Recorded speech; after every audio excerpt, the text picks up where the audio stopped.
Alright, what's up, dudes? Today we are doing a cut test with the Spyderco Native 5 Salt. So this is the rust-proof version of the Native 5 in LC200N blade steel. I like this thing a lot. It's been really rainy here, so this has been my EDC. Don't have to worry about it getting wet. So we're going to do the usual test on it, see how this LC200N does. Starting out with the regular thickness cardboard. This thing's got pretty thin geometry, so it's going to be not a problem at all. Just really breezes through this stuff very nicely. You know, it's not extremely thin behind the edge, but just overall, it's a thin, it's got pretty thin geometry. You know, full flat grind like you get on most Spydercos. Not overly thick blade stock, so this is a really good kind of medium use EDC knife, even hard use. All right, now the double thickness cardboard. This is a problem for a lot of knives with thick geometry. Not a problem with this one. Obviously, you know, you're putting more force into the cut, but I'm easily able to do it. It's just, it's going through it no problem.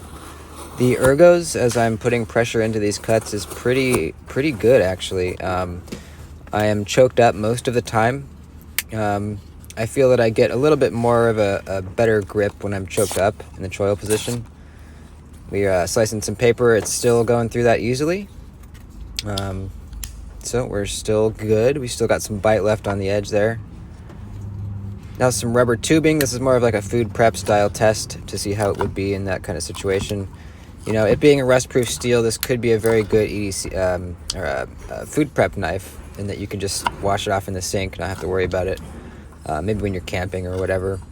This did pretty good, definitely pretty good.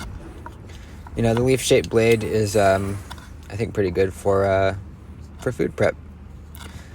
Obviously, you know, the thin geometry helps with this test too. Everything still feels solid. All right, the leather glove test. This test I have found usually dulls knives pretty quick. I do 3 cuts. Usually by the third, I'm having to use kind of a sawing motion to get through it. You can see the first one, it just glides through. Second one, a little bit of sawing motion, but still really easily went through it. And the third one, a little bit more of sawing motions happening, but still really actually pretty impressed. I think actually, I went for a 4th one just because it was so easily going through it. Pretty impressed on this one. Really blasted through that thing.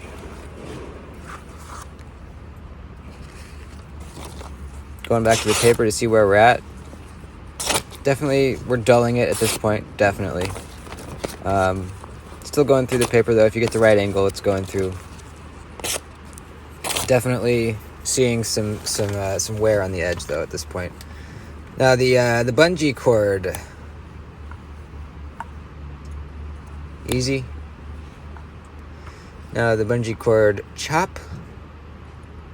Pretty easy. I think that glove was pretty hard on this edge.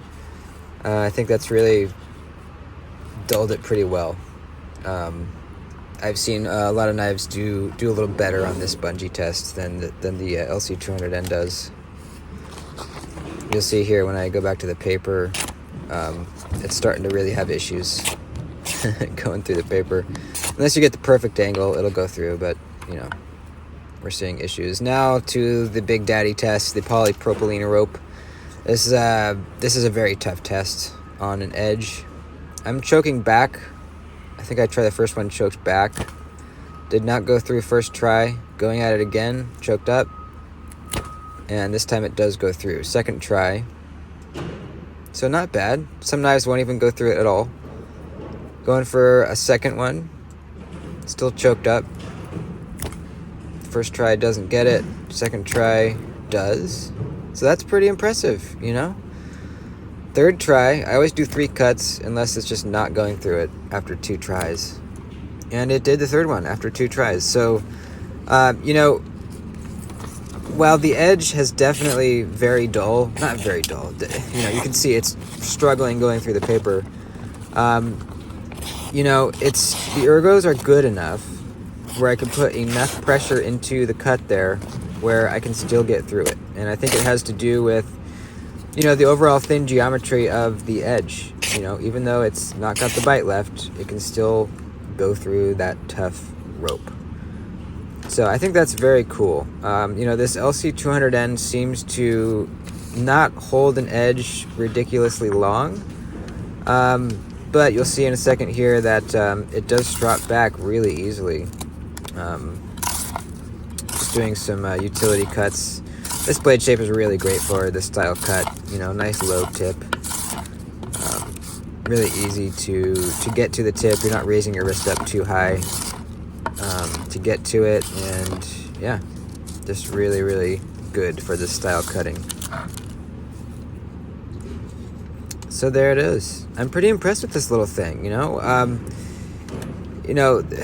Since it's LC200N is completely rust proof, usually when a blade steel is high in a category, it's not as good in the other categories like edge retention or toughness, for example. So that was kind of expected. I didn't expect this edge to last forever or very long. But it stropped back super easily. I think I spent like 3 minutes on the strop, maybe 2 minutes. And here it is after the stropping. It's really back to where it was before with very minimal stropping. Got hung up there on the choil, but pretty cool. So that in my book is totally fine, right? Maybe not the longest edge retention, but easily strops back, completely rust proof. That's a win in my book. I was pretty impressed with this little guy. And that's it. Thanks for watching, dudes.